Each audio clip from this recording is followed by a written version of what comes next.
Uh, I would like to brief, maybe not brief, but brief introduction about the country's prospects. Yeah, it was in 2008 press freedom came in existence through the new constitution. Though the media was given its freedom expression through the new constitution, there was not a time which media did not fight its right to be expressed. Media faced number of challenges to be heard and play the role of the fourth pillar in the democratic society. President Nasheed played a key role in fighting the right of the media and bringing press freedom.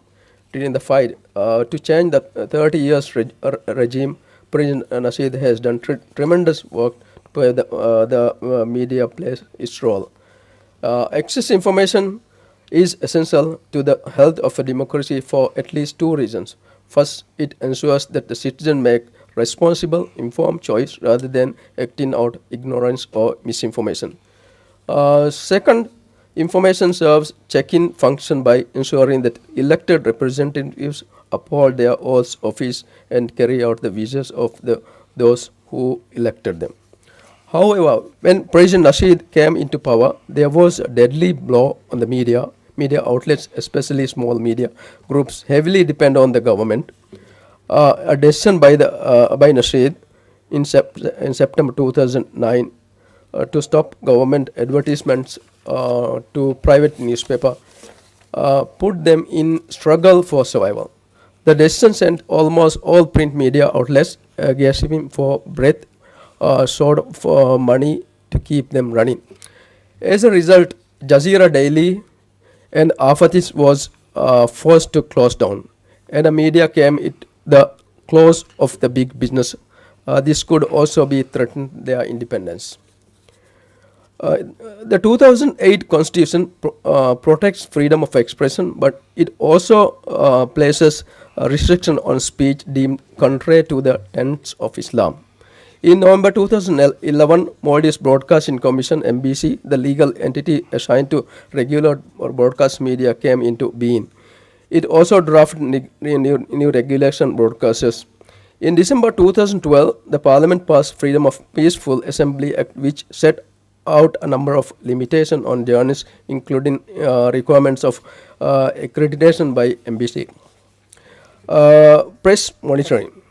A 2008 law called for the establishment of Maldives Media Council (MMC), an independent body consisting of 8 media workers and 7 members of the public, tasked with develop a code of conduct for journalists and investigating complaints from public against both print and broadcasting media.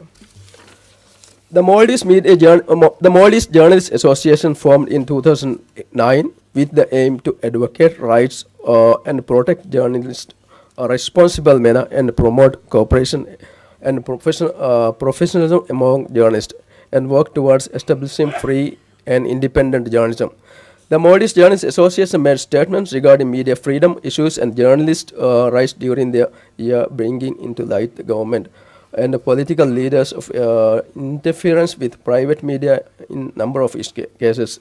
Following reports of corruption with MMC, the major MJA joined other media watchdog organizations regulate the both print broadcasting and media under one roof.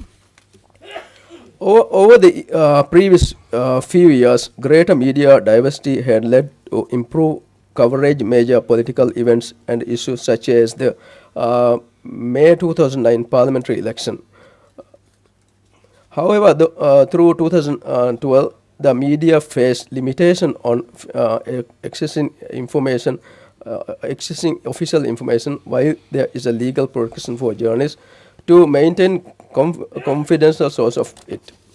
Was practiced in the past for the police to summon journalists for interrogation about their source of and the authenticity of the news. Censorship was based content is growing concern.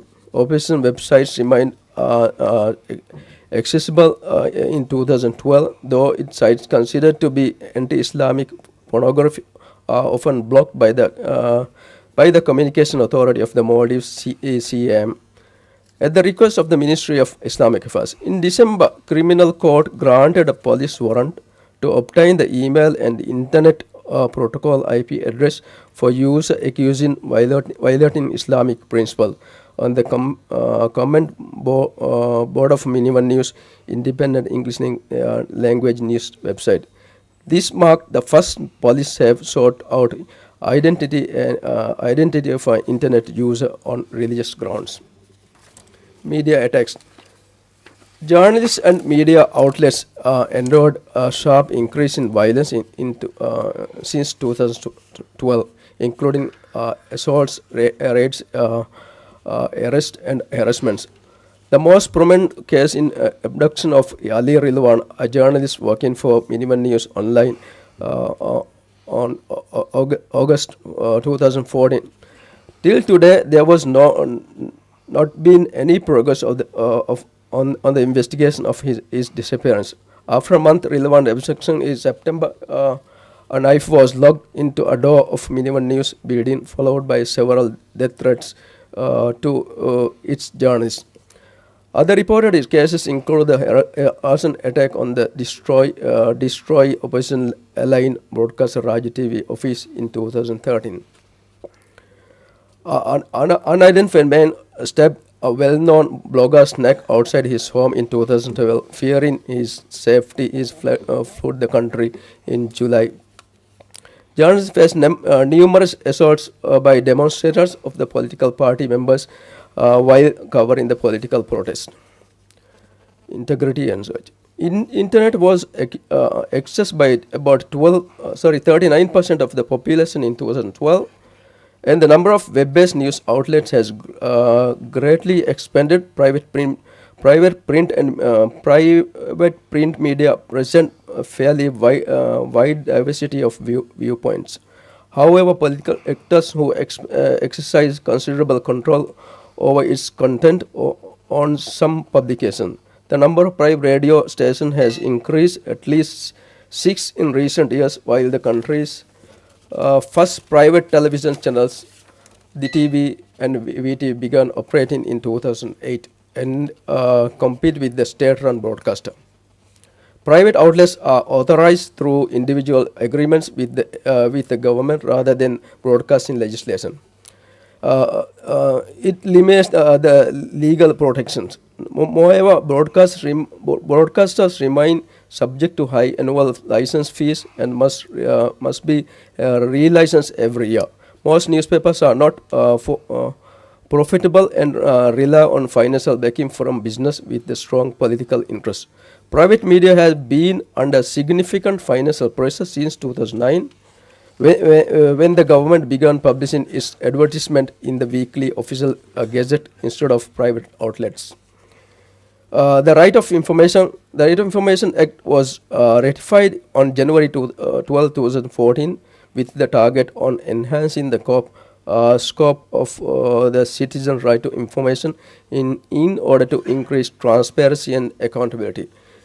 Within 6 months of the ratification, the President has appointed a Commissioner of Information to enforce the Act, while the government is obliged to appoint information officer at every government office to facilitate access to information. The Act also provides essential of the establishment of an office of the Commissioner of Information, granted with the authority to enforce fine on information officers who deliberately refuse access to information. Fines will also be imposed on any individual who destroys request information, obstructs a public authority or the information officers from providing access to information. The Act ensures protection whistleblowers who publish expose of corruption or breach of law. Challenges to access information have long been obstruction to the flourishing of well-informed media, and the Act will ease this obstruction to free flow of awareness on national and organizational mandates, target and accomplishments. The state is not required to disclose any information designated or confidential by law or information that could cause legal action against the government for breach of confidence, or which could prevent further communication of such information to the government. The state, the state is not obliged to provide information that may hinder administrative work and whose premature exposure may open up possibility of unfair monopolization by individual. In similar vein, the government can opt to preserve information that may harm immunities of the parliament and the courts. Confidential details of closed trial, personal or judicial records which could infringe or confidential rights of the children below 18 years, and information regarding victims of sexual abuse. Thank you.